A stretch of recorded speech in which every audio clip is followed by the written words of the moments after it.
Problem face করেন নাই parameter integer দিয়ে দিছেন ভ্যালু না দিয়ে কল করেন তো এটাকে ওই অ্যাকশনটাকে ভ্যালু না দিয়ে কল করেন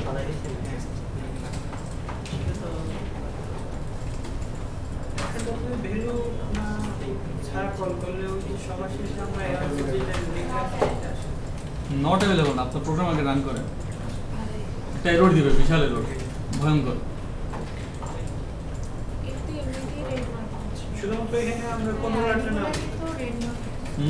না না ওটা না আমি ডিফল্ট এটার কথা বলতেছি না এটা না আপনারা এখানে সাপোজ একটা ইন্টিজার ভ্যালু নেন আমি লিখলাম ইন্টিজার আইডি দিলাম আমরা সব আপাতত বন্ধ করে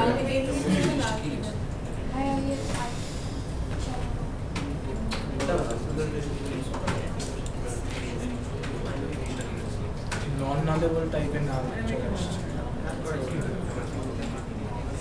আচ্ছা আমি লিখলাম একটা ইন্টিজার এখানে আমি চাইছি আচ্ছা রিটার্নিং সাপোজ আমি ইন্টিজারটাকে রিটার্ন করে দিই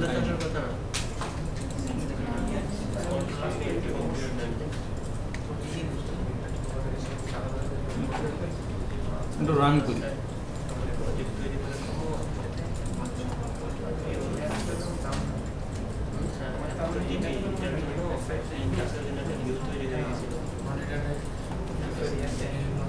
আইডি ইকুয়ালস আমরা 4 দিলাম তার মানে এখানে 4 আসলো যদি আমরা F10 দিয়ে আগাই 4 আমি দেখতে পাচ্ছি আমি আইডিটা দিলাম না কি হচ্ছে একটু আগে কিন্তু আমরা দেখছি যে আমরা নেম ছিল আইডি ছিল যেগুলো স্ট্রিং টাইপ আমরা ভ্যালু না দিলে কি হতো তার মানে একটা একটা স্ট্রিং এর মধ্যে আসলে আমরা এখানে একটু লিখে আপনারা বুঝতে পারবেন এখানে একটা স্ট্রিং নেই স্ট্রিং এস লিখতে পারি কোন এরর আছে কিন্তু আমি যদি লিখি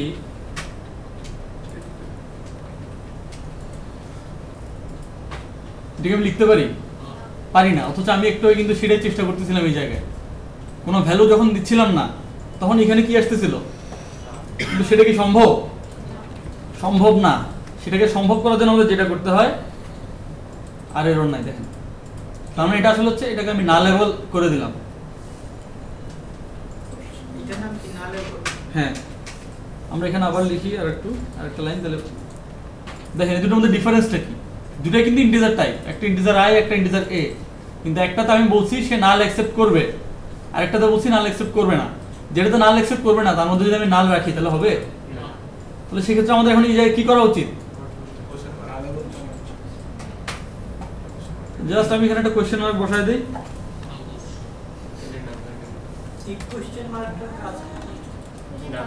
না লেবেল করে দেয় আমি এটাকে বলছি সে নাল অ্যাকসেপ্ট করবে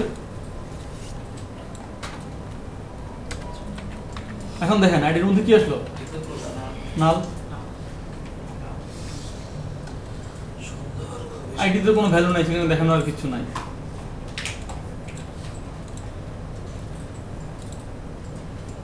আচ্ছা আমরা এখন একটা ক্লাস লিখবো কোথায় লিখবো এটা ক্লাস লিখতে চাই আইটেম ক্লাস লিখবো একটা আইটেম ক্লাস লিখবো যার কিছু প্রপার্টি থাকবে মডেল লিখবো আচ্ছা লিখি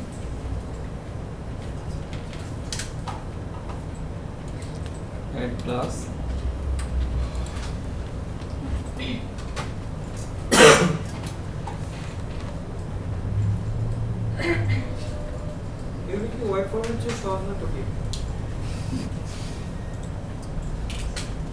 আপনি বলেন সহজ না কঠিন আমার কাছে মনে হচ্ছে এগুলো বেশি organised use format web format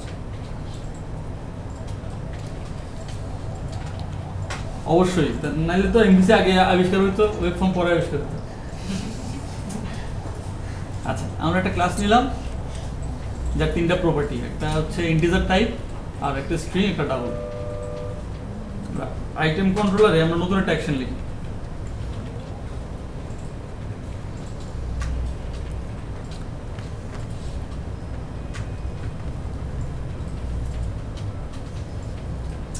এসিটা একটু কিছুক্ষণের জন্য বন্ধ করে।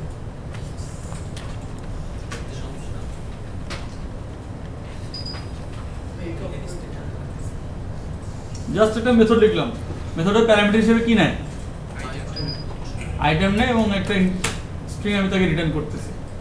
এখন এইটাকে আমি আসলে প্যারামিটার এই ইউআরএল থেকে কিভাবে কল করব, কিভাবে কল দেব, আমরা তো একটু আগে দেখছি সে কিভাবে ডাটাটা পাস করে,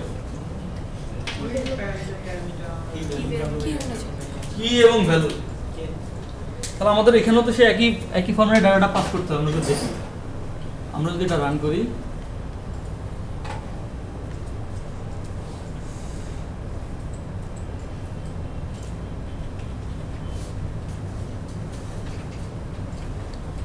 দেখেন আমি তাকে লিখতেছি আইডি 1,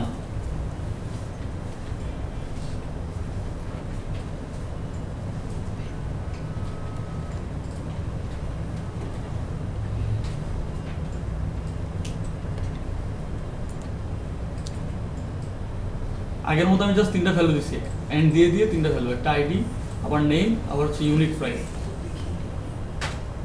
দিলাম। কটা কোথায় আসলো, আমার সেভ মেথডে। সেভ মেথডে আমি যখন আইটেমের প্রপার্টিগুলো দেখি কি কি, আইডি 1 আসছে, নেম 10 আসছে, ইউনিট প্রাইস আসছে।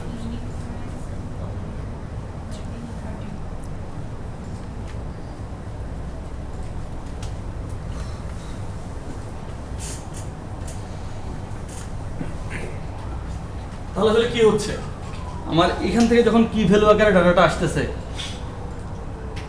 তার মানে আইডির এগেইনস্টে, আইডি একটা কি, তার এগেইনস্টে ভ্যালু হচ্ছে 1। আমার এই ফরম্যাটে ডাটাটা আসতেছে, তাই না? কিন্তু এই জায়গায় আসার পর সে যখন সেভ মেথডে আসতেছে, সে কি দেখতেছে, এখানে কি আছে, আইটেম নাম সে এই আইটেম অবজেক্টটাকে ভেঙে ফেলে তার মতো। তার মধ্যে কি কি আছে আলটিমেটলি, আইডি এই তিনটে জিনিসই তো আছে। তারপরে ইউনিট প্রাইস, সাপোজ দেখেন আমি যদি এখানে একটু চেঞ্জ করে আসি, কোয়ান্টিটি, আমি ইউনিট প্রাইসটা চেঞ্জ করে লিখলাম প্রাইস, আবার রান করি, এই আগের মতো একইভাবে ইউনিট প্রাইসটা এখানে পাঠাই। এবার কি হচ্ছে দেখেন তো, প্রাইসের জায়গাটা করতে হবে। কারণ সে ডিকশনারিতে কি ডাটা পাচ্ছে, ইউনিট প্রাইস পাচ্ছে, কিন্তু সেই ইউনিট প্রাইস নামে তো আমার আলটিমেটলি এই আইটেমের কোনো প্রপার্টি নাই, তাই না? সেখানে তাহলে 0, যেহেতু এটা আমাদের ডাবল ছিল 0.0। আচ্ছা ভাই, হুম। এখানে আইটেমের সাথে আরেকটা স্ট্রিং আমি প্যারামিটার পাস করব, আইডি নিয়ে, তাহলে সে কোন নেমটা দিয়ে, কোথায়, এখানে সেভের মধ্যে একটা আইটেম আর একটা হচ্ছে স্ট্রিং নেম, হুম। আমি তো নেম পাস করতেছি একটা। ওকে দেখি কি করবে, ভালো প্রশ্ন। আমরা দিলাম আরেকটা স্ট্রিং নেম থাকুক,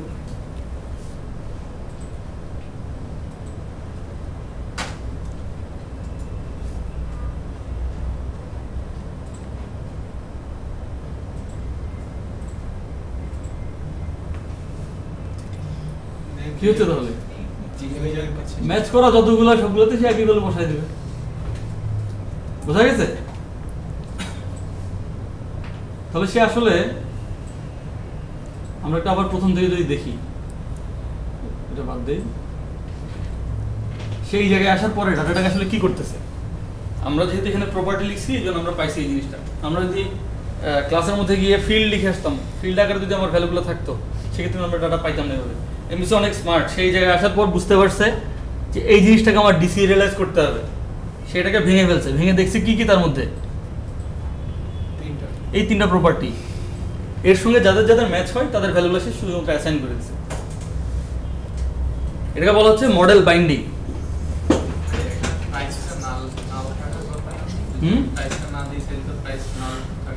ওকে, সি শার্পের ক্ষেত্রে ইন্টিজার আমরা কোনো ভ্যালু না রাখলে, নরমাল একটা ইন্টিজার আই রাখলাম, আই এর ভ্যালু কত, 0। কিন্তু এখানে আসলে কি হচ্ছে, এই জায়গায় সে প্যারামিটার হিসেবে চাচ্ছে কিন্তু কোনো একটা জায়গা থেকে, এখানে কিন্তু আমার এমন কিছু না, এখান থেকে প্যারামিটার আকারে কি আসার কথা, একটা আইটেম আসার কথা, সেটাকে ভাঙছে, ভেঙে প্রথমে তার সবগুলো ভ্যালু সে ইনিশিয়ালাইজ করছে, 0, প্রাইস 0 এবং নেম নাল, তারপর সে ম্যাচ করছে, কোনটা কোনটা ম্যাচ করছে, যেগুলো ম্যাচ হয়েছে ভ্যালুগুলো শুধুমাত্র এখানে বসাইছে। বুঝা গেছে? এটা নিয়ে কার কোনো কোয়েশ্চেন? কিভাবে একটা মডেল বাইন্ড হচ্ছে এই জায়গায় বুঝতে পারেন না এরকম? নাই, ওকে, তাহলে আপনারা এটা একটু প্র্যাকটিস করেন। যদি আইটেম দিতাম, আচ্ছা বলেন। যদি আইটেম দিতাম তাহলে কি? যদি আইটেম দিতাম সেভেন পর দেখি আইটেম দিলে কি হয়। ভালো প্রশ্ন। আইটেম আপনি এখানে আইটেম লিখবেন, আচ্ছা লিখি, সেভেন ওকে, সেভের পর আইটেম কি লিখবো? তিনটা ভ্যালু দিয়ে দেন ভাই থেকে। তিনটা ভ্যালু দিয়ে দেন। না, আইটেমের মধ্যে তিনটা ভ্যালু, না আইটেমের মধ্যে একটা আইটেম কিছু কিছু আর কি something আইটেমের আইটেমের মধ্যে কিছু তো লিখেন, মনে করেন সামথিং এ লিখলাম। Okay, কি হচ্ছে? কলটা এখানে আসছে,